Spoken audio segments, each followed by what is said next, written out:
रात के 10 बजे अखिलेश तैयार होकर अपनी नई जॉब नाइट क्लब के मैनेजर को ज्वाइन के लिए जा रहा था। आज 10 बज चुके हैं। 11 बजे रिपोर्टिंग करने के लिए कहा था, कहीं मैं लेट ना हो जाऊं। आज कैब बुक कर देता हूं। कहते हुए उसने अपनी डेस्टिनेशन और लोकेशन दोनों डालकर एक कैब बुक कर दी। कैब घर के बाहर आकर खड़ी हो गई। सर, आप इतनी रात को कब्रिस्तान क्यों जा रहे हैं? क्या तुम पागल हो गया? मैं कब्रिस्तान क्यों जाऊंगा? मैं तो अपनी जॉब के लिए नाइट क्लब जा रहा हूँ। अखिलेश के कहने पर ड्राइवर ने वापस अपने मोबाइल में लोकेशन चेक की तो वो लोकेशन कब्रिस्तान की ही थी। लगता है बंदे ने ड्रिंक कर रखी है और होश में भी नहीं है। मुझे क्या करना है, ये जो बोल रहा है वहीं पे जाके छोड़ देता हूँ। सोचते हुए वो चुपचाप गाड़ी ड्राइव करने लगा। कुछ देर बाद गाड़ी कब्रिस्तान के बाहर खड़ी थी। सर, आपका डेस्टिनेशन आ गई। ड्राइवर के कहने पर अखिलेश ने अपने मोबाइल में देखा तो क्लब की लोकेशन यही बता रहा था। अभी वक्त 10:45 ही हुआ था तो अखिलेश ने राहत की सांस ली कि वो लेट नहीं हुआ है। ड्राइवर को पैसे दिए और वो जैसे ही कार से उतरा, ड्राइवर तुरंत वहां से चला गया। अखिलेश आसपास सड़क पर देखने लगा। पूरी सड़क सुनसान पड़ी हुई थी। कहीं भी आसपास कोई हलचल नहीं थी। यहाँ तो आसपास कोई नाइट क्लब नजर नहीं आ रहा है। तभी कब्रिस्तान के बाहर उसे चौकीदार नजर आया और वो उसके पास जाकर पूछने लगा, भैया यहाँ पर चांदनी नाइट क्लब कहाँ होगा? साहब, मुझे यहाँ काम करते हुए 4-5 साल हो गए। कई लोग यहाँ पर आकर चांदनी नाइट क्लब की तलाश करते हुए आते हैं, मगर अगले दिन उनकी लाश मिलती है। आप भी शायद किसी छलावे के कारण यहाँ पर आ गए हैं, तो चले जाइए यहाँ से। ऐसा कोई नाइट क्लब नहीं है। चौकीदार की बात सुनकर अखिलेश खुद से बोला, वैसे ही तो पहले नौकरी नहीं मिल रही है और अब ऊपर से इस चौकीदार की बिना सिर पैर की बातें। मैं खुद ही नाइट क्लब ढूंढ लूंगा। अखिलेश कब्रिस्तान से थोड़ा दूर चला ही था कि उसे चांदनी नाइट क्लब का बोर्ड नजर आने लगा। ये तो रहा नाइट क्लब, फालतू में। अखिलेश धीरे धीरे क्लब की तरफ बढ़ने लगा, मगर मौसम खराब हो गया था। अचानक से काले बादल छाए और रह रहकर बिजली कड़क रही थी। तेज हवाएं चलने लगी और बारिश शुरू हो गई। अब अचानक से इस मौसम को क्या हो गया? ये मौसम क्यों खराब हो रहा है? वो भागते हुए नाइट क्लब पहुंच गया। नाइट क्लब के बाहर डंडा पकड़े एक चौकीदार खड़ा था, जो अखिलेश को घूर घूर कर देखने लगा। उसकी आंखें इतने गहरे गड्ढे की तरह थी कि मानो वो बरसों से नहीं सोया। मैं इस नाइट क्लब का नया मैनेजर हूँ, मुझे अंदर जाने दो। अखिलेश की ओर घूरते हुए उस चौकीदार ने नाइट क्लब का दरवाजा खोल दिया। जैसे ही वो अंदर दाखिल हुआ, नाइट क्लब का तापमान बाहर के तापमान से बहुत ज्यादा कम था। उसको एक अजीब सी गंध का एहसास हुआ। कितनी अजीब सी गंध आ रही है, लगता है कोई चूहा मर गया है। और एसी भी कितना तेज चल रहा है। यहाँ रोशनी इतनी कम क्यों है? अंधेरे में कुछ भी समझ में नहीं आ रहा है कि मिलूं किससे यहाँ पर। खुद से ही बातें करते हुए अखिलेश एक नंबर पर फोन लगाने लगा, जिस नंबर से उसे फोन आया था, मगर मोबाइल में नेटवर्क ही नहीं था। तभी किसी ने उसके कंधे पर हाथ रखा। अखिलेश के दिल की धड़कन बढ़ने लगी। उसकी हिम्मत ही नहीं हुई कि वो पीछे पलटकर देख सके। तभी लाइट क्लब की लाइट जल गई थी। पूरा नाइट क्लब रोशनी से जगमगा रहा था। अखिलेश अपने पीछे मुड़कर देखता है तो वहां पर कोई नहीं था। उसे लगा उसके मन का भ्रम होगा। वो धीरे धीरे आगे बढ़ते हुए नाइट क्लब को देख रहा था। पूरे नाइट क्लब की सजावट बहुत ही अजीब सी थी। जगह जगह जानवरों के सर लटक रहे थे। महिलाओं की अर्धनग्न तस्वीरें, जिसमें उनकी आंखें बहुत ही अजीब तरह से बाहर लटक रही थी। ये कैसी सजावट है? ऐसा लग रहा है कि मानो नाइट क्लब नहीं बल्कि हॉरर क्लब है। यहाँ पर कोई भी तो नहीं है। कहीं वो कब्रिस्तान का चौकीदार सच तो नहीं कह रहा था?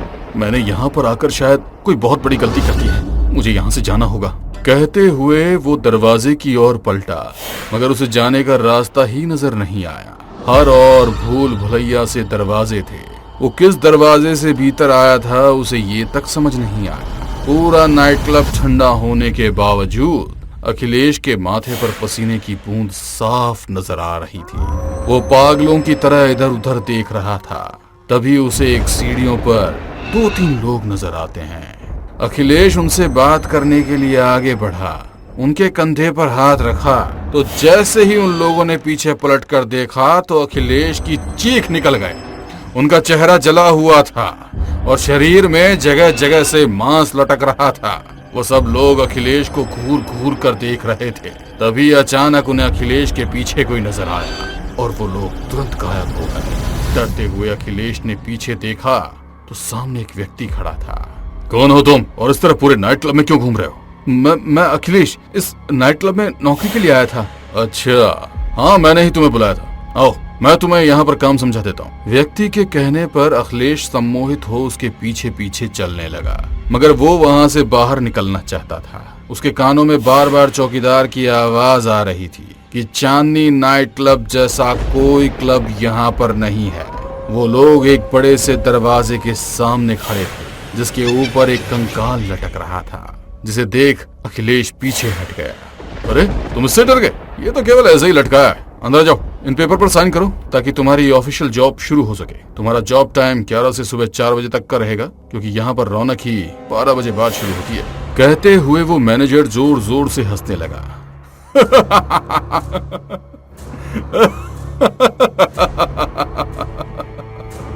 उसे इस तरह से हंसते देख अखिलेश को अजीब लगा। तभी उस कमरे में लगे घड़ियाल में 12 बजे घड़ी की टन की आवाज के साथ नाइट क्लब में तेज म्यूजिक चालू हो गया।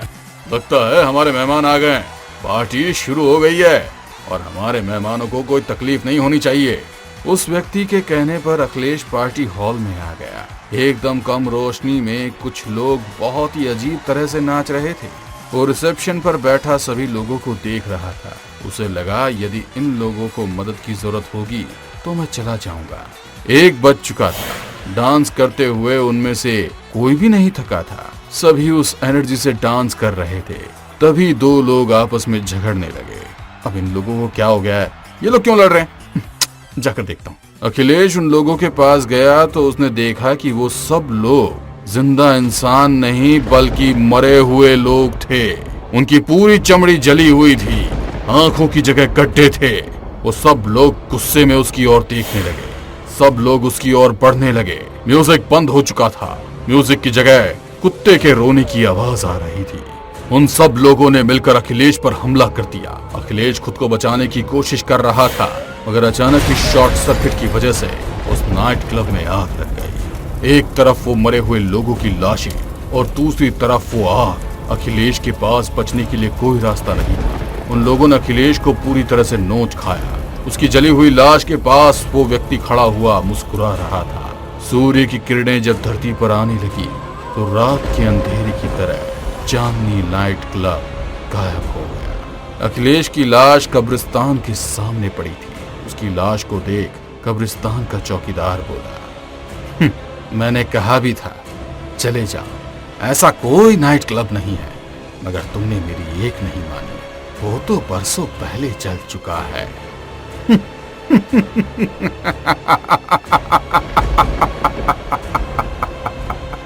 कहते हुए वो जोर जोर से हंसने लगा।